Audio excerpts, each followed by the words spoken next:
Welcome back to Gaming Night. I'm your host, G.A.M.E.R here, and today we're going to be doing another tier list. This time, we're going to be taking a look at PS5 exclusives.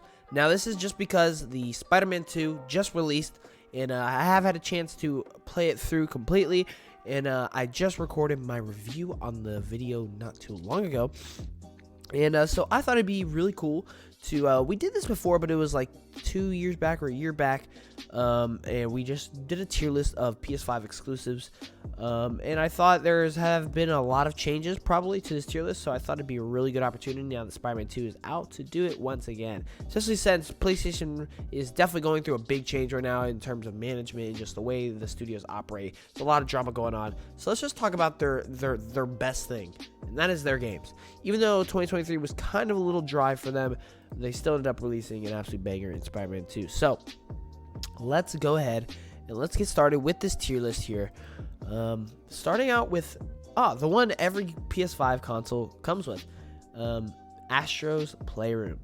So, the tiers we have are Goated, Phenomenal Must Play, Great Game, It Was Okay, and Ain't It Chief. Those are our 5 tiers. Keep it simple, just 5 tiers. And Astro's Playroom, honestly, this is going to be a real shocker to a lot of people.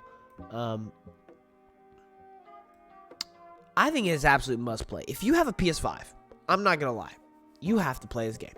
Number one, it showcases the technology of the PS5 perfectly. In my opinion, it still is the best usage of the PS5 DualSense features, hands down. Number two, it's actually just a really fun game. Has great platforming, great everything. It's just a phenomenal platformer. Like, it really is. And if you're a PlayStation fan, this game is full of Easter eggs, references, and a whole bunch of cool little these little guys who dress up as PlayStation characters and are like doing like a little scene. It's just one of the most absolute fun games that you can play on your PS5. I wish PlayStation would make a full-on Astros game. I mean, I'm talking full-on Astros game, because honestly, every Astro game so far has been phenomenal. Not gonna lie. I know it probably seems silly to a lot of you guys, but trust me, just try it. It is phenomenal, and it is a must-play. Next one is Ratchet and Clank Rift Apart. So I'm just gonna go ahead and jump straight to the chase. This game is in fact goated. This is, let me make sure I'm fact checking myself. This is definitely my favorite platformer I've ever played. This was one of the very first PS5 games that I actually fell in love with. From the moment I started playing it, I knew this game was a masterpiece, and I still think it's a masterpiece. 4 playthroughs later, maybe even 5 playthroughs later,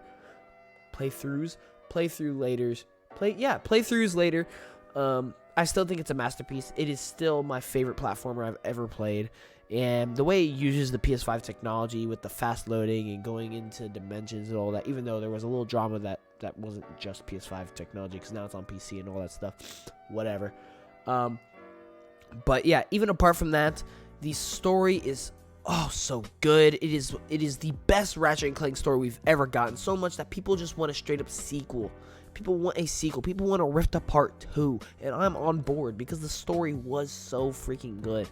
The visuals were absolutely stunning. The music was awesome. The gameplay was fun, addicting, in-depth, complex. Everything about this game was so good. It is a masterpiece. Goated. In my opinion, just one of the best platformers of all time. My favorite of all time. It is honestly close to the pinnacle of PS5 games that is offered. Not gonna lie. But again, that's just my opinion, guys. And honestly, this whole tier list is just my opinion. Some of you may disagree, but just know that this game right here is goated. Moving on.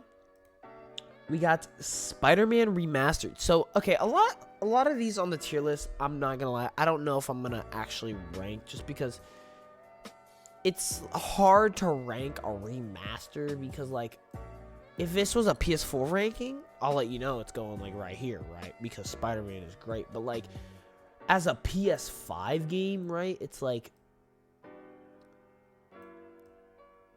I don't know. It's kind of weird. So I'm just not gonna rank it because it's not truly a PS5 exclusive. It's just a PS4 game ported over to the PS5. That's pretty much all it is.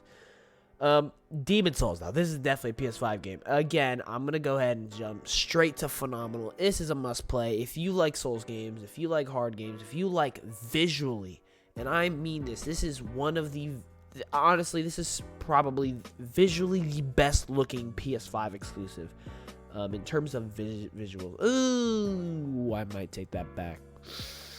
Ooh, that's a conversation for another day.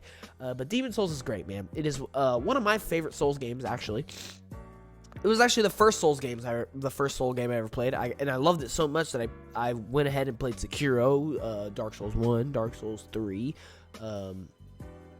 I ended up playing like the Neo games. I ended up playing I love Souls games. I ended up playing Bloodborne as well. So you know, Demon's Souls definitely sparked my love for Souls games, and for good reason. It really is just a like insanely awesome game. Just the scale and scope of everything, the surreal fiction of it is so. Oh, dude, it's so just fun to play and be in the world and just realize everything that's going on around you. It truly is a very, very special game for sure. And definitely, even if you don't like Souls games, just play it for the spectacle. Real. It really is a phenomenal game for sure. Destruction All-Stars. Okay. This one's really hard for me because I'm not gonna lie, I played this quite a bit. I played this game quite a bit. And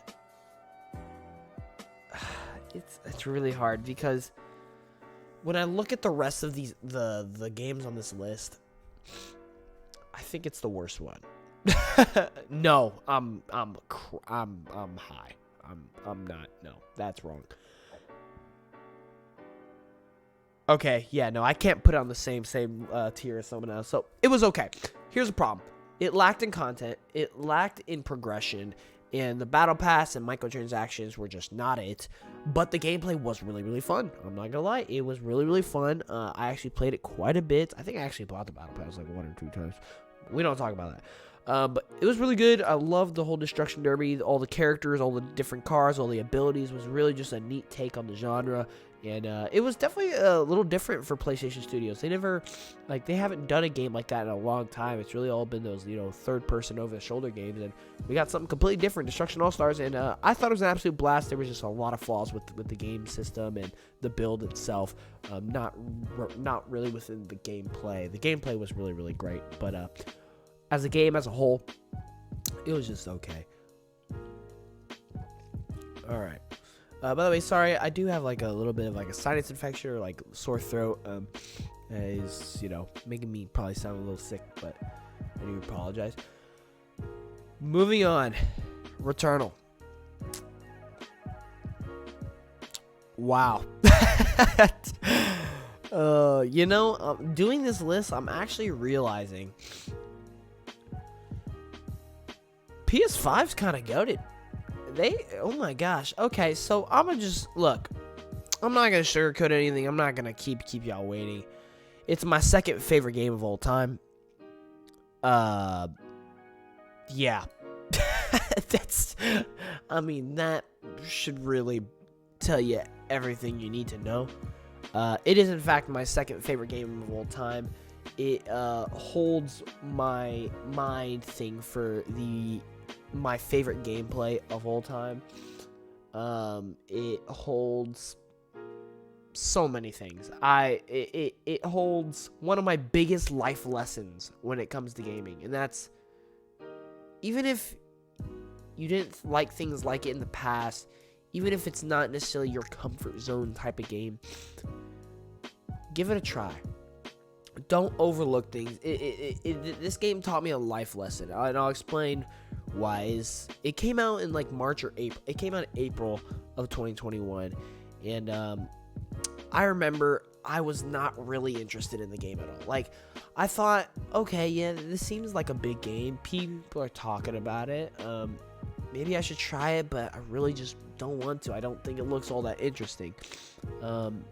Plus, it was $70, and I was like, I can't even imagine spending $70 on this one. I don't even think it looks all that interesting.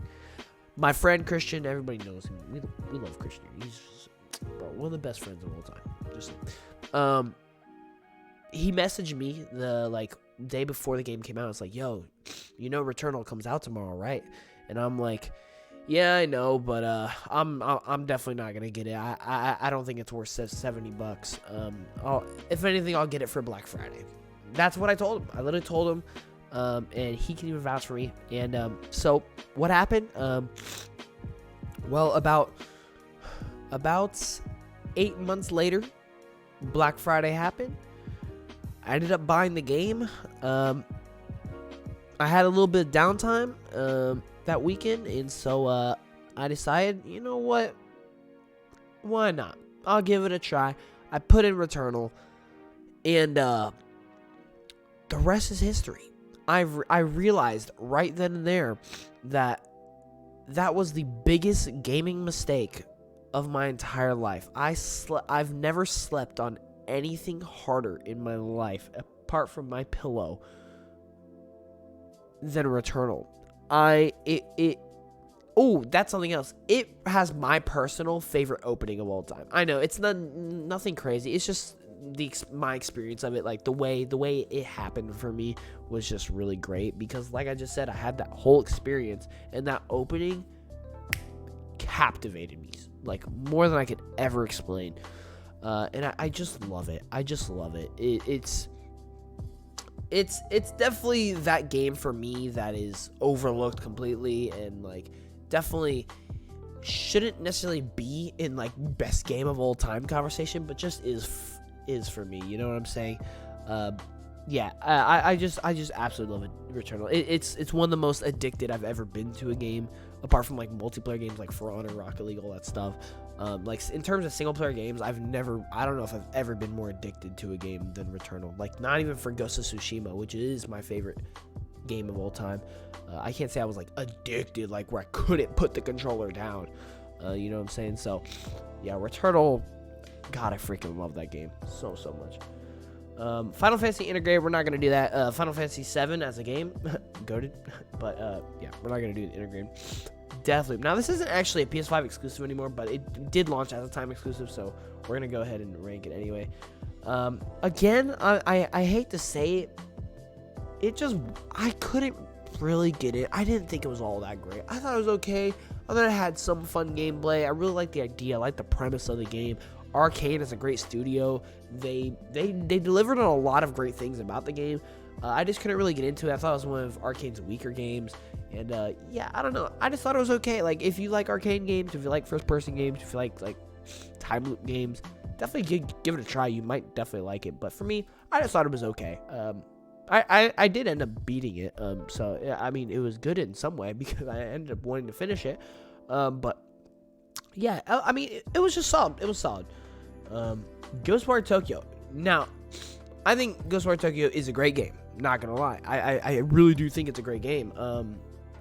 Deathloop and Ghostwire Tokyo both had the same exact thing. They were Bethesda games, already had time exclusive contracts before Xbox bought them out. Ghostwire Tokyo is made by Tango Gameworks. Deathloop's made by Arcane Studios. And I personally loved Ghostwire Tokyo way more. I thought the visuals were absolutely incredible. The story I actually found quite interesting. I do think Deathloop had the more interesting story, I will say. But the gameplay, visuals, and just, I don't know, the vibe of Ghostwire Tokyo definitely hit me way harder than Deathloop did, for sure. And I heard, or so there's a little leak going around that Ghostwire Tokyo is getting a sequel, which, I'm so down for that. That sounds awesome, dude, because it has so much potential. It's so creative. So definitely a great game. I would definitely recommend playing it if you like those kind of games. Forspoken. This was one of my most anticipated games leading up to it. And my God, was it awful. It was just not it, Chief. Which is so sad because even when playing it, I played it about halfway through too, which is I don't even know how I did that. But there's a lot of potential for it. There was so much potential for it. It still is. Even to this day, when I look at it, I still think, oh, that's so cool. Like, there's so many cool things about it. It was just boring. Just boring, man. And like, it was just the same, I feel like the same mission types over and over again, running from point A to point B, going back to point A, then to another point B, and just like, oh, let me fight like for like 5 minutes and then spend like 40 minutes in dialogue and crappy cutscenes, and then go like to another point B to fight for like 5 more minutes, and the story was not all that interesting. It was just gameplay wise, there was a lot of potential. I thought the gameplay was decent. Like, when you actually gotta fight things, it was fun. It was fun. It definitely wasn't like the best combat system of all time, but it was okay. But everything else just sucked. I hate to say it. And I mean, even visually, there was a lot of issues with it. Like, how do you don't do that very often, to be honest with you.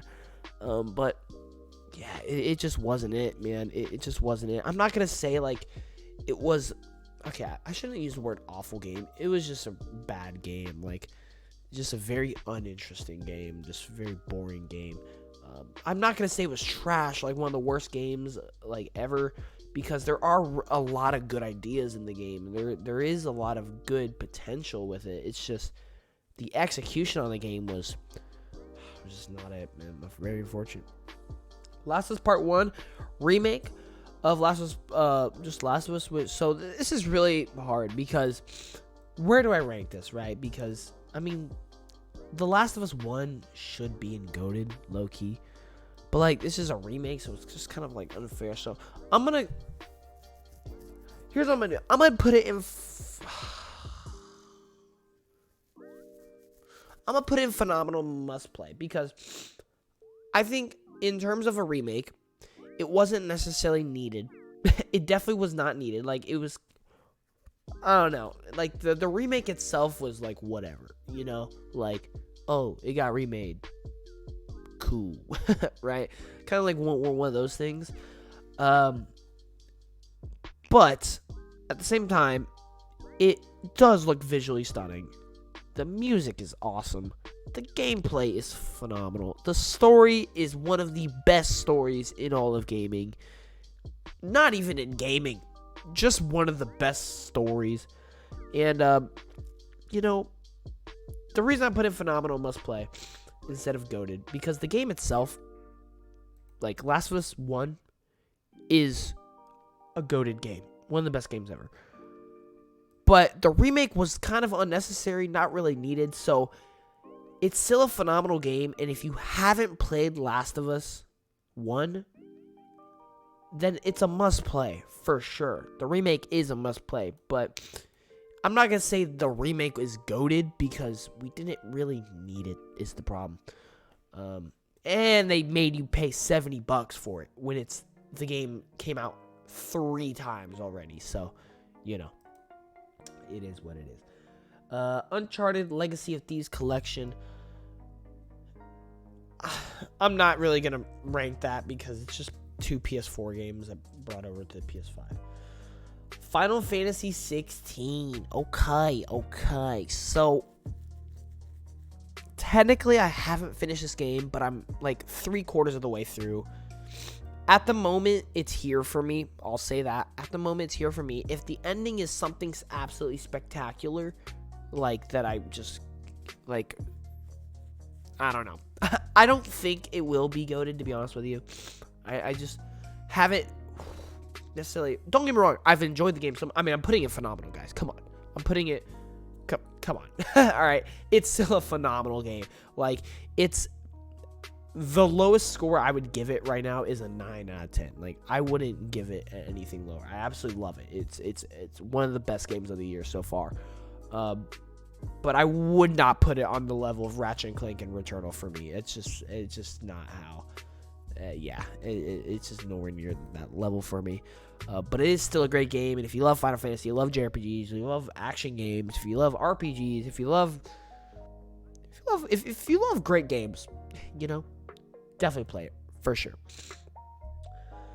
Death Stranding Director's Cut, not gonna rank that. Neo 1 and 2 remastered, I'm not gonna rank those because or like HDs, like little comment. Yeah, I'm not gonna do it. God of War Ragnarok, absolutely goated. Again, it's just, in my opinion, God of War 2018 and God of War Ragnarok are some of the best single player experiences gaming has to offer. And in my opinion, I thought Ragnarok was miles better than the first one. I know a lot of people actually disagree with that, which is crazy to me, but no, I absolutely loved Ragnarok from start, yes, to finish. A lot of people have issues with the ending. I just don't. I get the complaints, and I know what they're talking about. It just did not negatively hit me like that. And yeah, I'm happy that it didn't, to be honest. I've played it multiple times already. I've played it three times now, all the way through. And every time, it's just, I just can't think of, I just can't not think it's a masterpiece. I really can't. Gameplay is debatably the best thing about it. It's not. The story is the best thing about it. It is, Kratos is one of the best characters in terms of his arc personality, which is crazy because his emotions are dry as all ever, but he's so deep. It's crazy, man. Atreus is just an absolutely wonderful character. All the other characters, the antagonists, the side characters, all of them are just so phenomenal. And yeah, it just really is great. And the great thing about Ragnarok is it takes already what many people consider to be one of the best games ever, a masterpiece, God of War 2018, and it just improves on literally everything. It is the blueprint for a sequel. It is the definition of a sequel gone right, and it is the definition of a masterpiece, in my opinion. There is, apart from the ending possibly being rushed, even though I don't necessarily feel that way, it's really close for me to say that there was almost no issues with this game whatsoever. It is as good as you get with any kind of game. It really, really is. But yeah, so it was my game of the year last year. Just so you know, it was my game of the year last year. It is in my top 10 of all. It is in my top 10 of all time. All three of these games in the GOATed category are in my top 10 of all. I'm realizing actually how quite GOATed the PS5's exclusive lineup has kind of been. I mean, the quality has definitely been there. Quantity is a little question. I don't know. It's really great though. It's really great. All right, next one, Horizon Forbidden West. Wow, dude, this is hard. Oh, wow. Okay.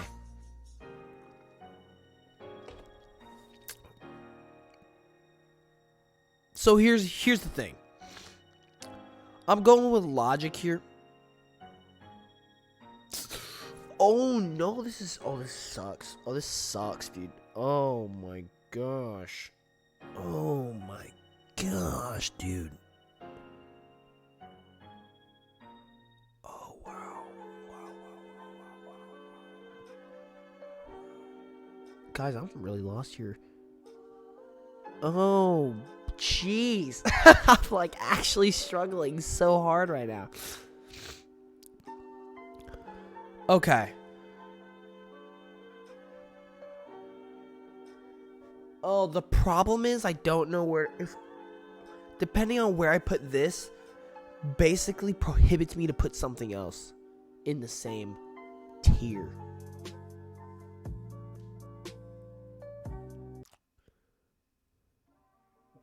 Okay. Personally, I think Horizon and Final Fantasy are on the same level. Level for me, okay? I might even say I like Horizon more. I don't know. Ooh, dude, this is great. God, the PS5 has some great games, dude.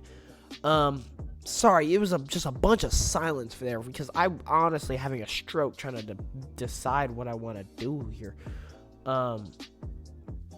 Horizon Forbidden West is honestly just like God of War Ragnarok. It just improved on absolutely everything about the first game. This is where I backtracked my statement earlier about Demon Souls being the best looking game on the PS5. Horizon is, right up there with, like, I don't even know. I would honestly probably give it to Horizon, to be honest with you. I think Horizon is just the absolute best looking game to date at the moment. But the story, Aloy, is just magical, man. Just absolutely magical. The gameplay is so fun, although I will say the gameplay is the weakest part, in my opinion. The gameplay is the weakest part. I just don't find it as addicting as a lot of other things, but that's just me. I love the music, personally. I'm a big fan of its OST.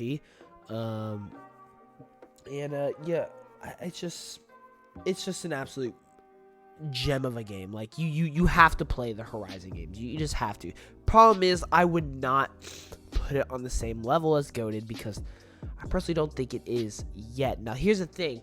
I thought the ending for Horizon Forbidden West was incredible, super, super exciting because, in my opinion, this third game, they're going to make a third game. I think this third game does have potential to be one of the most insane games ever because of the ending of Forbidden West. So we'll see. Hopefully the third game will be in GOATed, but as for now, it's got to be there, man. It's got to be there. All right. Godfall. Okay. I love Godfall. I think it's one of the most underrated games, period. It got a lot of hate, which I can see why, but I just don't agree. I do not agree. People are going to hate me for this. I think it's a must play, bro. No, I can't do that. It's not a must play. I'm putting on the same tier as it's cap. It's cap. I'm sorry. I know I love Godfall. I talk about it a lot. I play it a lot. I think it's the same thing as Ghostwire Tokyo is the thing. Is like I don't really have too many negative things about it. I loved every second I've played.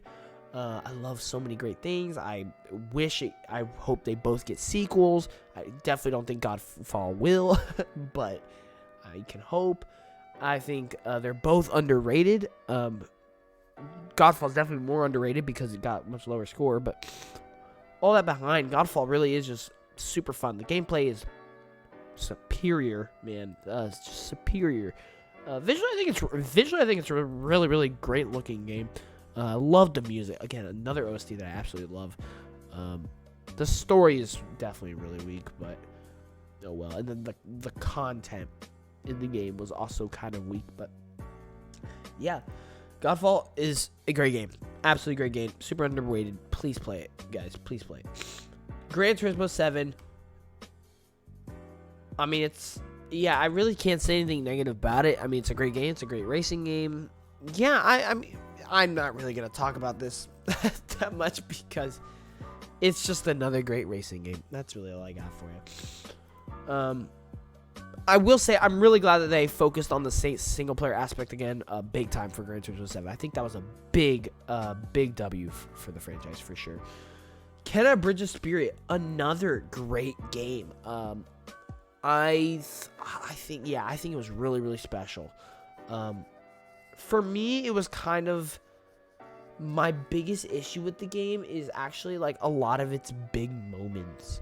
I know that's a really weird thing to say, like the boss fights, in my opinion. I'm not gonna say like the boss fights weren't fun. They were fun. The game is very story driven. Like the game has a really great story for most of it, because I feel like a lot of the boss fights didn't mean anything in the actual story. It was just, oh, a cool looking dude. Boss fight. When he just shows up out of nowhere. Doesn't have any background. Doesn't have anything. He's just a cool looking enemy who ends up being a boss fight for no reason. I don't know. Every time it just kind of threw me off because I'm like, they like lead up to stuff and it just, I don't know. It's just kind of like anti-dramatic. But that being said, the boss fights were fun. The gameplay itself is just really fun. Visually, it is one of the most visually gorgeous, awesome art styles looking games that I like that you can play on the PS5. PS5 has a lot of those. And yeah, the music is great.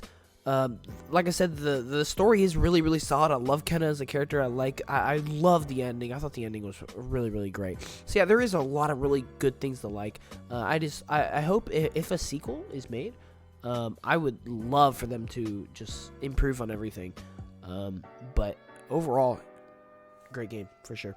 Definitely play it. Spider-Man Miles Morales, phenomenal, must play. It's definitely shorter of all the Spider-Man games, but nonetheless, like, honestly, on some days I kind of like the Miles Morales game more than the PS4 game on some days, because it has enough differences that it could definitely stand out, but it's so similar, and definitely a little undermines like GOAT status just because it is a smaller game. But nonetheless, it is still phenomenal. It is a must play for sure. Sackboy, another great game, not gonna lie. I mean, me and my friend played it for a little while and it was really fun. That's really all I can say. Very creative. It's what you get out of a game like that. I mean, you get what you expect. And Spider-Man 2, here we are. Where does it go on this tier list, ladies and gentlemen? So here's what I'll say. This is what makes it interesting, okay? I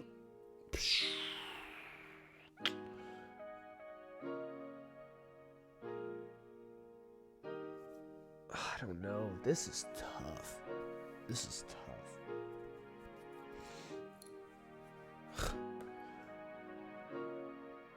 Again, I don't really know where to put this here. So here's the thing.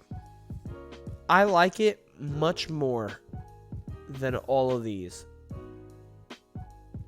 I'm capping. It's goated. I don't know what I'm talking about. I don't know what I'm struggling with here.